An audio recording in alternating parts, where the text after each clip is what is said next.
Alors, du coup, tu nous fais voir ta spécialité. Voilà, spécialité de carburant, des manettes de carburant. Donc je fabrique, tu vois, on part d'une mallette que j'ai déjà pré-percée, découpée. Et puis là, par exemple, la pompe que je vais venir fixer avec la boulonnerie inox. Ça, on est sûr que ça roule pas dans 10 ans. Hein. C'est une petite pompe, 5 litres par minute, ça n'a pas la prétention de très gros réservoir, mais ça permet quand même de faire le plein. Alors là, le principe c'est quoi? C'est t'emmènes ta petite mallette avec tes tuyaux. T'en as pas une qui est déjà toute assemblée, non? Pour nous faire voir, hein, c'est juste pour nous faire voir un petit peu...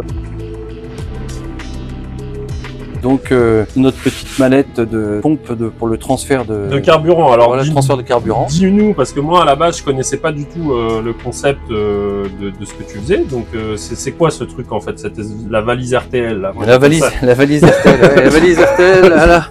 Donc c'est quoi cette histoire de mallette? C'est venu en fait du problème pour faire le plein de nos avions, surtout les avions à aile haute. Voilà. Les avions à aile haute, où des fois c'est pas toujours facile de monter de l'essence. Oui. Ben, la méthode traditionnelle, c'est le bidon qu'on met en hauteur, la branlette et tout le tralala. Et tu te retrouves sur un terrain, il y a du vent et c'est pas toujours évident. Donc il m'est venu l'idée où en fait ça a tout commencé au départ, c'était un premier avion que j'ai assemblé, c'était un Ninja. Et faire le plein d'un Ninja, c'était juste mission impossible derrière les sièges. Tu peux pas verser un bidon dans les... C'était vraiment pas Alors pratique. Quand on dit ouais mission impossible, c'est genre c'est compliqué de faire ça proprement, j'ai envie de dire. Voilà, c'est-à-dire que dans le Ninja, t'as le siège, puis derrière t'as le haut du bidon qui est là, t'as la cellule qui est là, et comment veux-tu verser avec un... Oui, c'est pas évident. C'est vraiment pas pratique. Donc j'avais commencé à mettre un kit embarqué qui était à demeure dans le Ninja pour faire le plein du Ninja. C'est super pratique, tu sors ton tuyau, tu mets dans le bidon, tu mets en route, ça s'arrête automatiquement parce qu'il y avait un capteur de niveau. Après j'ai développé un peu le concept, je l'ai déployé un petit peu autrement. Puis des fois des gens sont pas toujours chauds ou vraiment ils veulent pas installer ça à demeure dans leur avion. Ah oui, dans l'avion, ouais, d'accord. Ou ils veulent pas nécessairement l'installer à demeure et l'idée c'était de leur proposer une solution clé en main. D'accord. Et née cette histoire de donc voilà, mallette. C'est comme ça qu'elle est arrivée la mallette. Elle est arrivée comme ça. Et cette mallette, c'était de proposer une pompe pour faire le plein. La mallette là, c'est quoi? C'est une mallette que tu achètes et que tu revends en fait? Tu achètes ça en Chine, j'imagine? La mallette en fait, non, tu vois la mallette, elle vient de France.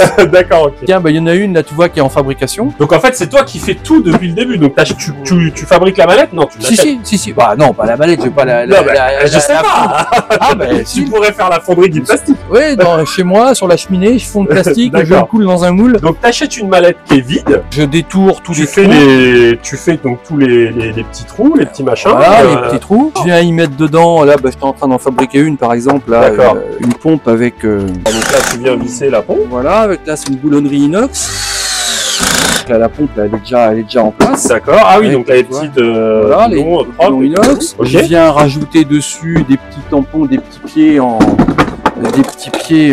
tu vois, en caoutchouc. Ah oui, d'accord, ok, ouais, des petits tampons, d'accord. Ça te permet de poser ça sur le capot de moteur sans tout rayer, que ça tienne. Ah oui, d'accord, ok. Ah oui, t'as étudié quand même un peu le système. Sur l'aile, que tu peux le poser, ça va pas glisser, ça va pas rayer, ça va pas t'abîmer ton truc. Et puis, t'as dedans, après, tu vois, l'intérieur. Donc là, c'est quoi? C'est tous les petits éléments que tu te sers pour... Exactement. Donc, t'as par exemple ici le voyant qui va te dire que c'est sous tension, et puis un interrupteur, tu vois, le petit interrupteur qui va bien et qui est à 3 positions en fait. L'idée c'est de, quand tu l'as comme ça entre les mains et que tu tiens ta mallette, à la base c'était des mallettes où avec le pouce tu peux tenir ta mallette comme ça debout, tu tiens ton tuyau qui passe par là et tu fais ton plein et tu pilotes la pompe.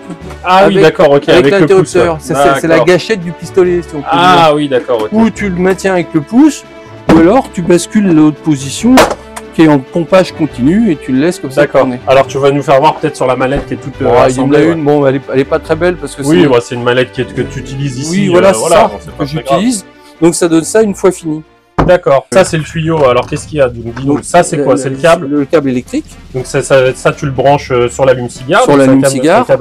La mallette elle est fournie avec. Ah oui, t'as même au cas où t'as pas d'allume-cigare, voilà, t'as un adaptateur. Avec l'adaptateur que tu plugues sur ta batterie. Ok. Tu trouves ici. Alors celle-là c'est avec l'option bec courbe et puis son pressostat qui permet de l'arrêter pendant qu'on ferme le robinet. Hein. D'accord. Ah oui, ça fait comme en fait le tuyau de la pompe à essence quoi, que tu viens mettre directement dans le réservoir. Voilà. Et puis de l'autre côté, t'as le bout, alors je veux pas tout le développer, mais grosso modo, c'est celui-là que tu viens tremper dans le bidon. D'accord, ok. Là, au bout, bah, t'as un bouchon. Le bouchon, alors, pourquoi un bouchon? Parce qu'une fois que t'as fini le plein, bah, tu la stockes robinet fermé, bouchon mis, et comme ça, les résidus d'essence qui peuvent rester dans les tuyaux, bah, ça coule pas dans la mallette, ça sent pas mauvais dans la voiture, dans l'avion, pendant que tu la transportes. D'accord, ok. Ah oui, donc c'est vraiment propre. Voilà, c'est propre. Et là, quand tu veux faire ton plein, bah, t'enlèves le bouchon, et tu visses à la brasse cette crépine, hein, qu'on fabrique aussi, avec un joint à l'intérieur, une espèce de cloche. Alors, une fois, il y a un gars qui dit, oui, mais ça aspire pas jusqu'au fond du bidon. Non, mais vous avez pas bien regardé, c'est une cloche. Ça va aspirer jusqu'au dernier des bah, j'ai envie de dire, d'un côté, moi, j'aurais tendance à dire heureusement, finalement, que ça laisse un peu de dépôt, parce que tu as toujours tendance à dire, il y a toujours du dépôt dans le fond du bidon, quoi. Alors la crépine, c'est une crépine filtrante. Oui, en fait, c'est une crépine filtrante, mais quand même, ça évite. Tu la démontes et après tu peux la souffler, la nettoyer. S'il y a de la merde qui est rentrée dedans, mais comprends que ça va aller aspirer jusqu'au fond. D'accord. Parce que c'est une cloche en fait. Hein. Si j'avais coupé le plastique ici, bah, on aspirerait qu'il resterait 2 cm. Et donc, tu n'as plus qu'à visser ta crépine. Alors, c'est pas la peine de serrer comme un bourrin, avec les doigts ça suffit. Hein. Et puis tu mets ça dans ton bidon. Ça, tu mets ça, bah, tu vas le tenir à la main. Si tu veux, tu peux même fermer ta mallette. Là, tu as le petit câble que tu remets. Exactement, tu l'as bien mis. Ça, c'est mal fait. Hop, faire ça correctement. Et le principe, c'est de dire, eh ben, pendant que ça trempe en bas dans le bidon, ouais. D'accord. Toi, tu remplis la machine, tu remplis la machine avec ta main, avec une seule main, tu arrives à tourner comme ça le robinet pour plus ou moins faire ton plein. D'accord. Ce qui te permet, bah, où tu es debout sur un tabouret et puis tu remplis comme ça, tu tiens ta mallette. Voire même, tu peux la laisser au sol parce qu'il y a quand même. Il y a combien de mètres de fil du coup, enfin de tuyaux? Là, il y a 2,7 mètres, donc là on a sorti à peine 1 mètre, donc il y a largement de quoi Oui, si t'es assez grand, finalement, tu peux presque même. Moi, je vois mon bingo, il est pas très haut. Tu peux ouvrir le réservoir comme ça et j'ai pas besoin d'escabeau. Et même comme ça, monter même sur ton pneu, tu vas monter sur le pneu, te tenir et avec une seule main arriver à faire le plein. Donc c'est vendu complet comme ça ou il y a des options particulières? Non, il y a plusieurs mallettes en fait. Ça se décline en 3. Tu as la version de base. D'accord, donc ça tu peux nous donner un tarif? Le tarif... Alors donc tu as un petit site internet qui est fait sur le téléphone, il est vachement bien fait. Rubière Service, c'est le site rubière.fr, boutique dans pompe de transfert. Tu as les pompes, là ça c'est la pompe toute seule qui est vendue, j'avais fait un kit pompe débarqué pour le gars qui veut se fabriquer lui-même la chose, si on peut dire. Mais on va dire la pompe, la première mallette, elle est à 270 €. Et ça, c'est livré? Non, c'est pas livré, par contre, il faut rajouter les frais de port. Oui, comme tout. Hein. D'accord, ok. Et par contre, celle de base, t'as pas le bec courbe. T'as pas le bec courbe. T'as pas le pressostat, t'as pas le bec courbe. D'accord. Donc si tu veux une full option. Alors, celle-là qui est là, c'est celle avec le bec courbe à 321. Et le présostat qui coupe quand tu coupes le petit robinet, quoi. Parce que la pompe, elle monte quand même à presque 11 bars. Ah oui, d'accord. Oui. Donc c'est quand même pas raisonnable d'aller mettre un robinet sans présostat, parce que se retrouver avec 11 barres d'essence dans un tuyau. Mais en fait, pour expliquer un peu pour les personnes qui comprennent pas, le présostat, ça sert à quoi fondamentalement? Eh ben, ça sert que quand tu fermes ton robinet ici, tu le fermes. D'accord. La pompe pousse, la pression monte, et le présostat qu'elle a détecte une surpression. Celui-là, il est à 1 bar et quelques. À 1 bar, ça arrête la pompe. Ah, ça coupe la pompe en fait. C'est une sécurité. Dès qu'il y a une mise en pression du circuit au-delà de 1 bar, ça coupe la pompe. D'accord, ok. Mais quand tu commences à ouvrir, ça se remet à débiter et tu l'entends, ça régule, c'est tac tac tac tac tac tac tac tac. Et ça te fait un petit débit intermédiaire. Okay. Puis après, tu as le modèle haut de gamme qui est une double pompe. Ah oui, carrément, ouais, d'accord. Okay. Et qui te donne 8 litres par minute. Okay. Bon, elle est à presque 392 €. Ok, d'accord. Donc en fait, tu as tout dedans parce que tu as avec l'adaptateur pour la batterie pour le gars qui a pas d'allume-cigare dans son avion, ou lui qui veut pas taper dans la batterie, mais ça consomme rien en plus. Hein, d'accord. C'est 21 watts, 30 watts, c'est que dalle. Quoi. Oui, c'est qu'en fait, quand tu vas faire le plein, ça va pas te vider ta batterie. Non, voilà. Si tu fais le plein avant de démarrer la machine, tu as une batterie normale, etc., ça fonctionne parfaitement. Je dis, si tu vides ta batterie avec ça, c'est que c'était pas vraiment un ULM que tu as fait le plein. Hein. Ah oui, d'accord. C'était un peu plus gros. Ah, je pensais que tu allais dire, si tu vides ta batterie avec ça, je te rachète, je te repaye une batterie. Garantie, 1 an pièce et manœuvre, c'est ça, fourniture, batterie. Et ça fait combien de temps du coup que tu commercialises ce produit? Ça fait longtemps, hein. Une dizaine d'années. Ah oui, quand même, ouais, d'accord, ok. Ouais, donc déjà, c'est un truc qui est connu.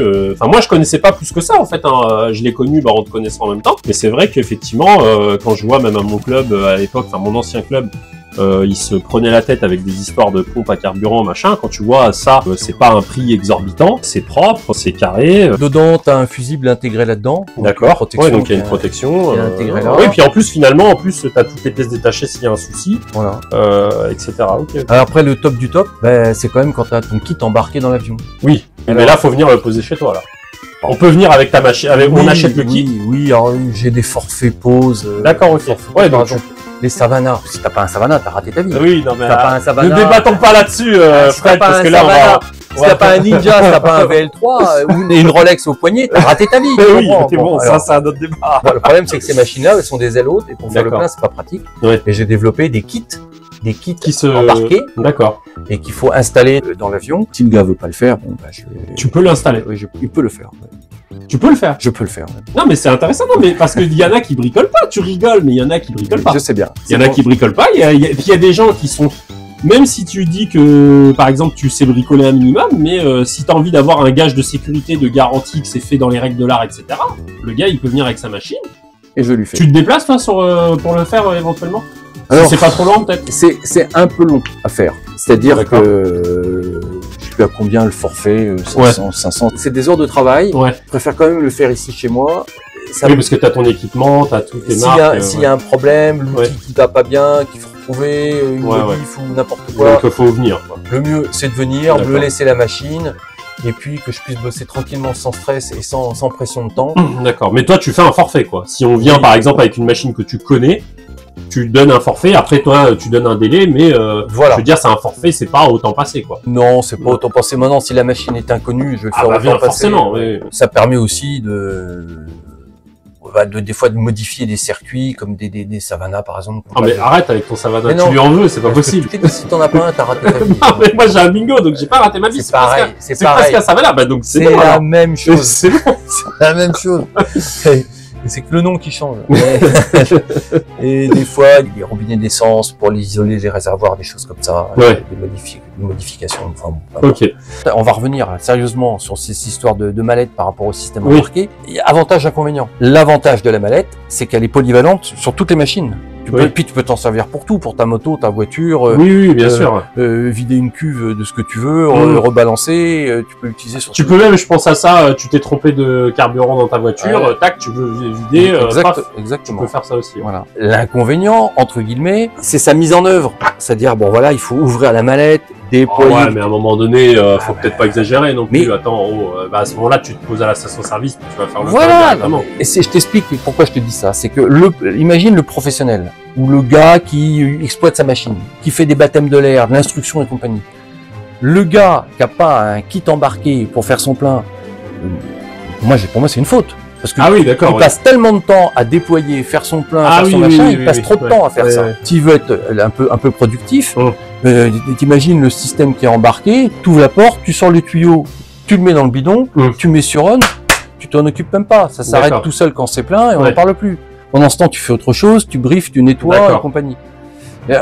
Effectivement, si c'est pour faire un plein par an, ça, c'est très bien. Un plein par mois, c'est super. Les 15 jours, on va s'en accommoder. Si c'est pour faire 2 pleins dans la journée, bon, quand c'est embarqué, c'est vachement mieux. Okay. C'est plus facile, c'est plus confortable à utiliser. Mais ils ont tous les avantages et les inconvénients. Si on veut t'acheter une mallette ou venir ou t'acheter un kit posé ou machin, on te contacte sur ton site, c'est quoi? Ruby.fr. D'accord. Puis les différents kits, j'ai fait les schémas de hydraulique, les schémas électriques. D'accord. Et électrique, comme ça le gars peut voir, comprendre comment ça va fonctionner. La personne peut te demander des infos et au pire des cas, si la personne veut des informations, elle peut te contacter aussi par téléphone ou par mail. Tout à fait, c'est ce qui arrive régulièrement. Avant d'acheter, quoi. Voilà, c'est ce que j'invite à faire. Je leur explique les nuances, je regarde ce qu'ils ont besoin et je vais les conseiller sur la chose qu'il faut prendre, quoi. Par exemple, t'as la 5 litres, la 8 litres, le gars qui met à chaque fois 10-15 litres, ça fera l'affaire. Et le gars qui fait à chaque fois des gros pleins, t'as intérêt à envoyer un peu plus de débit, Donc c'est une petite mallette sans prétention qui permet de mais ça a le mérite d'exister et puis de répondre à une problématique et puis voilà. Voilà, ça dispense d'avoir à monter des gros bidons sur des ailes. Si tu te déplaces, alors quand t'es chez toi, ça va bien. Quand t'es sur ton terrain, t'as toujours ton escabeau, ton affaire, mais tu pars en voyage, tu vas sur un terrain trifouillé-zois, t'es là comme un neuneu. un pote t'amène de l'essence ou ben, oui, mais si comment- tu fais que des tours de piste, t'es pas emmerdé. Si Non. tu voyages en tour de piste. Oui, mais tu restes chez toi en fait. Mais le gars. Mais c'est vrai qu'avec un bingo, tu peux pas aller plus loin que le tour de piste. Ah, mais tu sais que, mine de rien, avec un bingo, si t'as de la volonté, tu peux aller loin, parce que ça consomme pas. Et tu reviens. Mais bien sûr que je reviens. Oh là là. Ça consomme pas, ça fait que 10 litres. Bah oui. 10 litres, donc 10 litres, t'avances à 100, bon, si t'as pas de vent. 110, 120, ça peut aller jusqu'à 110, 120. Donc, mine de rien, tu peux on échange. peut-être pas exagérer. Mais non, mais mine de rien, quand t'es motivé, tu peux aller loin. Alors c'est bon, vrai. la mallette, tu pars sur un terrain, t'es loin, et ben t'es content parce que bah, s'il faut sur le terrain, t'as pas d'escabeau, t'as pas de truc, t'as pas de bidule, c'est pas pratique. Oui, bah, oui, c'est clair. Tes potes vont t'amener de l'essence pour faire le plein, ben si tu dois monter ça, Oui. Bah moi j'ai connu ça hein, quand je suis tombé en panne, ils sont venus avec l'escabeau, bon ça va qu'il y avait le camion machin, ça va, mais ouais. ils sont venus avec l'escabeau, le bidon, le truc. Tu te retrouves sur un terrain, ton avion est l'autre, et tu dois faire le plein. Si t'as ta branlette, un bidon, bah c'est pas très pratique. Ouais, Et s'il y a du vent, en Puis plus, au-delà le fait d'en mettre partout, bah ouais, etc. je parle même pas de ça. Ouais. Ouais. Donc c'est pratique. Alors il y a des gens, ils les achètent, ils font des petits, il y en a des clients, ils font des super montages avec ils font des caddies en bois avec la mallette incluse dedans, une batterie à côté. Ah oui, dedans. d'accord. Et dès qu'ils partent, clac, ils ferment tout, ils mettent ça dans leur avion. Ouais. Et il y en a qui font des beaux montages, hein, D'accord. des beaux trucs. Bah écoute, au moins ça le mérite d'exister, et puis au moins, moi je connaissais pas, donc c'est pour ça que ça m'intéressait de faire partager, puis d'en parler, parce que c'est toujours intéressant. Et donc voilà quoi, ça Voilà. répond quand même à une problématique, Tout à mettre fait. du carburant dans la machine, dans les règles de l'art, proprement, c'est toujours intéressant. Ok, Voilà, ok. Eh ben, exactement. merci à toi Fred pour la présentation. Bah de rien.